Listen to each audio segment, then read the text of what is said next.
Hello વિદ્યાર્થી મિત્રો, આજે આપણે ધોરણ 6 અને એની અંદર આપણે યુનિટ 1 એની આપણે એક્ટિવિટી 3 જોઈશું. તમે જો આગળ એક્ટિવિટી 1 અને 2 ના જોયું હોય તો આગળના વિડીયોમાં જોઈ લેજો. ચલો, શું છે એક્ટિવિટી 3 માં? Read the dialogues and perform them. એટલે કે ડાયલોગને આપણે છે વાંચવાના છે અને પરફોર્મ કરવાના છે. ઇન ધ કોમ્પ્યુટર રૂમ, એટલે કે કોમ્પ્યુટર રૂમની અંદર. આગળ જોઈએ શું છે? મૈત્રી શું કહે છે કે પ્લીઝ ક્લોઝ ધ ડોર. કે મૈત્રી કહે છે કે દરવાજો બંધ કરી દો ને please. This is an AC room. કેમ? તો કે એસી રૂમ છે એટલે. હવે તનુ શું કહે છે? યસ એટલે હા. But the window is open. પણ બારી તો કે ખુલ્લી છે.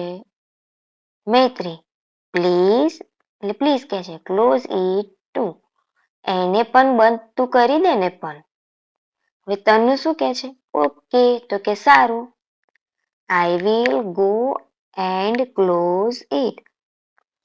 એટલે હા એટલે કે શું કે છે? ઓકે તો કે સારું કે હું પણ જઈને બંધ કરીશ. આગળ શું કે છે? કિંજુ. હવે કિંજુ કે છે is the project ready with you. એટલે કે શું કે છે કે શું તારી પાસે પ્રોજેક્ટ તૈયાર છે એવું પૂછે છે. મૈત્રી શું કે છે કે યસ એટલે હા. It is in my pen drive. એટલે કે હા એ મારા પેન ડ્રાઈવ ની અંદર છે. She opens her bags and looks for the pen drive. એટલે કે તે પોતાની બેગ ખોલે અને જુએ છે પેન ડ્રાઈવ ને. ઓહ, there is no pen drive in my bag. એટલે કે છે કે ઓ બાપરે કે મારું પેન ડ્રાઈવ તો મારા બેગની અંદર નથી. I can download it from my mail.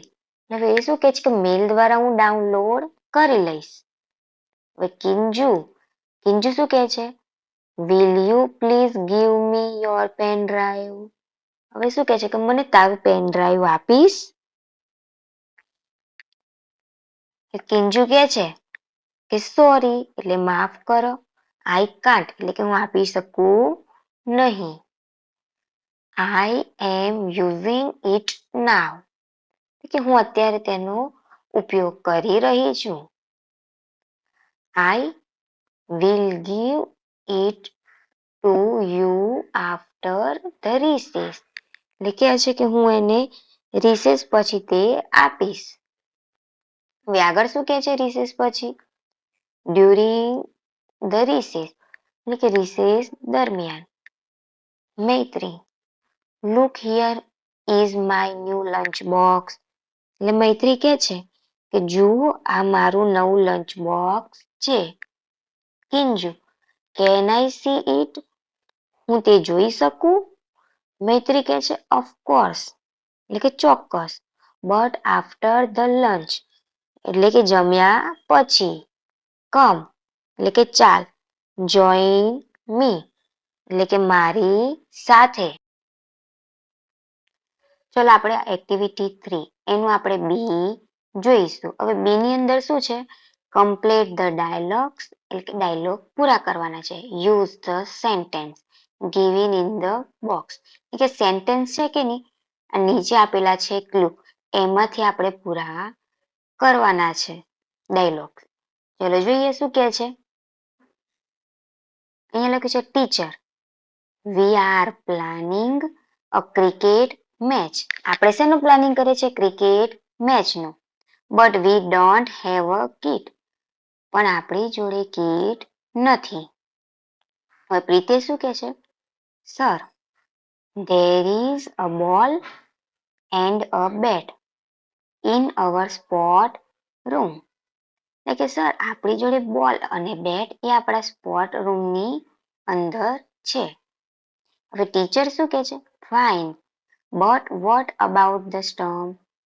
પણ આપણે સ્ટમ્પ વિશે શું કહીશું એમ? તો મનીષ કહે છે, sir, we will use a chair in place of stump. એટલે કહે છે કે સર, આપણે સ્ટમ્પની જગ્યાએ આપણે ચેર યુઝ કરીશું, એટલે ખુરશી વાપરશું એમ. ટીચર કહે છે, ઓકે, તો કે સારું મનીષ, ધેટ્સ વેરી ગુડ, તો સારું કહેવાય. Someone should bring a ball and a bat too. કોઈક બોલ અને બેટ લઈને આવો પણ. તો જસવંત કહે છે, sir, I will bring the bat. એટલે કે સર, હું લઈને આવીશ.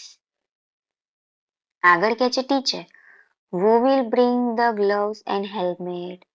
તો કહે છે ગ્લવ્સ અને હેલ્મેટ, એટલે કે હાથના મોજા અને હેલ્મેટ કોણ લઈને આવશે? નીતિન કહે છે કે we don't need gloves and helmet. એટલે કે ડોન્ટ એટલે કે જરૂરી, નીડ એટલે કે જરૂરી નથી અમારે મોજા હાથના અને helmet. We will play with a tennis બોલ. આપણે શેનાથી રમીએ છીએ? તો કે ટેનિસ બોલથી રમીએ છીએ, એટલે આપણે જરૂર નથી હાથના મોજા અને હેલ્મેટ. હવે આગળ શું કહે છે કે teacher, that's correct, and who will be the umpire? તો હવે તો સારું, તો પછી અમ્પાયર કોણ બનશે? હવે મનોજ કહે છે, sir, I think Maganbhai the mid day meal Cook is a big fan of cricket. He can be the umpire. હવે કહે છે કે સર, આપણે વિચારીએ કે આપણા ત્યાં આગળ જે રસોઈ બનાવે છે કે નહીં મગનભાઈ, એ ક્રિકેટના મોટા ફેન છે, એટલે કે આપણે તેમને અમ્પાયર બનાવીશું.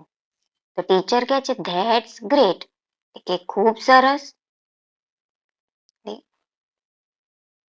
ચલો જોઈ લીધું કે નહીં? ચલો હવે આગળ જોઈએ એક્ટિવિટી 3. હવે એની અંદર છે ને કે સી, એ સી માં શું આપેલું છે? એક્ટિવિટી 3 અને સી ની અંદર શું આપેલું છે? Play this game with your teacher guidance. એટલે આપણે રમત રમીએ છીએ, એ ટીચરની ગાઈડન્સથી રમવાની છે. Following dialogues will help you, એટલે કે ડાયલોગને ફોલો કરવાના અને મદદથી. એસ નામનો શું કહે છે? Please give me the stethoscope. Please મને ટેથોસ્કોપ આપો. હવે ટેથોસ્કોપ છે કોણ યુઝ કરે? ડોક્ટર યુઝ કરે કે નહીં? હવે આખા પાટા બાંધેલો છોકરો, એટલે અહીં એક રમત છે કે એક છોકરો આખો પાટો બાંધે અને શું કહે છે કે પ્લીઝ ગીવ મી ટેથોસ્કોપ. P1 શું કહે છે કે સોરી આઈ કેન નોટ. એટલે કે વર્ગમાં ઉભેલા 3 છોકરાઓમાંનો એક અવાજ બદલીને બોલશે. એટલે કે એક વિદ્યાર્થીને આખો પાટો બાંધી દે અને 3 વિદ્યાર્થીઓને ઊભા રાખે વર્ગમાં અને એ અવાજ બદલીને બોલે કે સોરી આઈ કાન્ટ. ફરી પાછો એસ બોલે, can you give me the stethoscope. તો પછી પેલો 3 વિદ્યાર્થીઓમાંથી બીજો વિદ્યાર્થીઓ બોલે છે કે જે અવાજ બદલીને બોલે કે નો આઈ કાન્ટ, એટલે કે મારી જોડે નથી, એ અવાજ બદલીને બોલે. આગળ જોઈએ અહીંયા શું કે છે ફરી એસ, can you give me the stethoscope. જે આંખે પાટા બાંધેલો છે વિદ્યાર્થી ફરી બોલે છે. હવે ત્રીજા વિદ્યાર્થીને બોલે છે કે જે વર્ગમાં 3 વિદ્યાર્થી ઉભા રાખ્યા કે નહીં, પહેલો બીજો અને ત્રીજો, જે અવાજ બદલીને બોલે. પહેલો વિદ્યાર્થી ના કે, બીજો વિદ્યાર્થી પણ ના કે, તો ત્રીજો વિદ્યાર્થી શું કે છે P3, oh sure here it is. ને અવાજ બદલીને બોલે છે કે હા અહીં છે. તો એસ શું કે છે મિતેશ ઇઝ અ ડોક્ટર, એટલે કે જે અવાજ બદલીને બોલતો હતો વિદ્યાર્થી એસ, એટલે એને ઓળખવાનો છે કે એ કોણ છે. તો એને ઓળખી લીધું કે મિતેશ ઇઝ અ ડોક્ટર.